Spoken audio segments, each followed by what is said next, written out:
పుత్రా, ఈరోజు నీ వరకు చేరిన ఈ సందేశం సాధారణం వంటిది కాదు.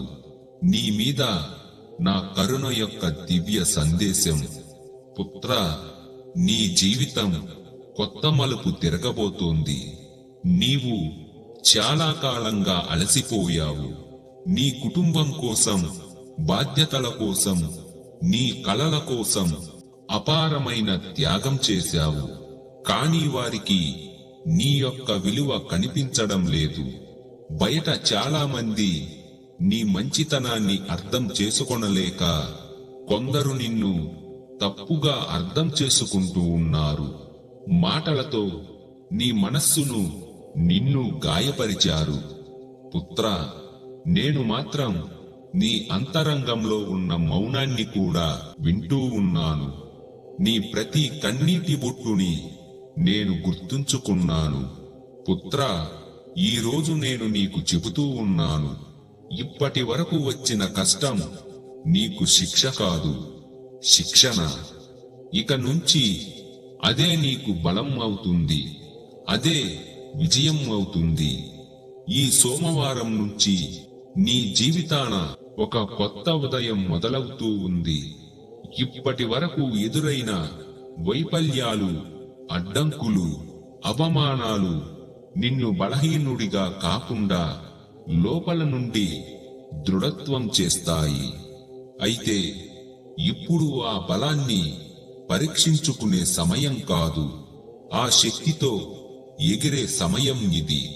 కాని పుత్రా, నీవు నీ విశ్వాసాన్ని వదిలిపెట్టవద్దు. మధ్యలోనే నీవు వెనుతిరగవద్దు. గమ్యం అంచుల వరకు వచ్చి కూడా భయపడవద్దు.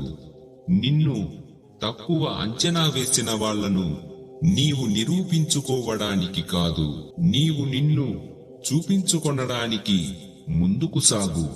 నీ విజయకాంతి ఎంతో బలంగా వెలిగే రోజు నిన్ను విమర్శించిన వాళ్ళు కూడా నిశ్శబ్దంగా నీ ముందు తలవంచుతారు. పుత్రా, మార్పు కోసం, నా యొక్క ఆశీస్సుల కోసం నీవు నా సన్నిధి యందు పూజలు, అభిషేకాలే చేయనక్కర్లేదు. నిత్యం నా నామాన్ని నీ మనస్సు యందు స్మరించు. ప్రతి జపంలో నీలోని భయం, నిస్సహాయత కరిగిపోతుంది. పుత్రా, నిశ్శబ్దంగా నేను నీ అందే ఉన్నాను.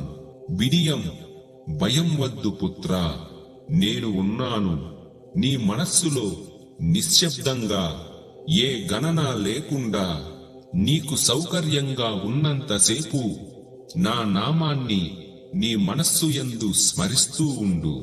అంతా మంచే జరుగుతుంది. పుత్రా, ఒక్కటి స్పష్టంగా గుర్తుంచుకో, జీవితంలో సమస్యలను తప్పించుకుంటూ, ప్రమాద సమయాలలో కష్టాన్ని తప్పించుకుంటూ నడిస్తే నీవు ఆశించే సుఖం ఎప్పటికీ దక్కదు. కష్టాల ద్వారానే మనిషి ఎదుగుతాడు. సమస్యలే నీ నిజమైన గురువులు. సమస్యలు వస్తే వాటి నుండి పారిపోవద్దు, ఎదుర్కొనడమే నీ యొక్క బలం ఏంటో నీకే తెలియజేస్తుంది. నీవు అనుభవించే ప్రతి కష్టం నిన్ను కొత్త రూపంలో తీర్చిదిద్దుతుంది. కనుక పుత్రా, నిర్ణయంగా సమస్యలను స్వీకరించు. ఆలోచించడం మానివేసి భయాన్ని విడిచివేస్తేనే నీ మనస్సు స్పష్టతను పొందుతుంది. భయం మనస్సును కట్టివేసే సంకెళ్ళు లాంటివి. ఆ సంకెళ్ళు తెగిన వెంటనే నీ కర్తవ్యాన్ని స్పష్టంగా చూడగలుగుతావు, ఆలోచించగలుగుతావు, పూర్తి చేయగలుగుతావు. పుత్రా, భయాన్ని త్యజిస్తే ధైర్యం వస్తుంది. సమస్యలను ఎదుర్కొంటే సుఖం వస్తుంది. కర్తవ్యాన్ని నెరవేరిస్తే నీ జీవితానికి మహిమ వస్తుంది. ఇది నీ జీవితానికి మార్గదర్శకంగా గుర్తుంచుకో.